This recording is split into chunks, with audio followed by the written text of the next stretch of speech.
Ang kailaliman ng karagatan, ang kanyang tahanan. Dito niya makikilala ang mga nilalang na magiging kanyang kaibigan at magiging bahagi ng kanyang buhay. Sarili ko, sana lahat tayo'y nagkakaintindihan.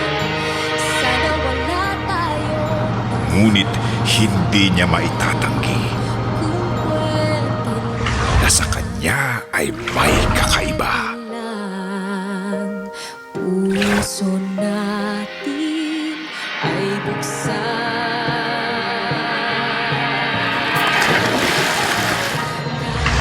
Ako'y takot, kahit ako'y nalulungkot, kahit Sa aling mundo niya ilulugar ang kanyang puso? taas noo ako ay lalaban. Haplos Kailan niya mahahanap ang pagtanggap na inaasam? sa puso ko ang Ngayong taon, ipinagmamalaking ihandog ang kwento ng nag-iisa at pinakamamahal na sirena ng mga Pilipino.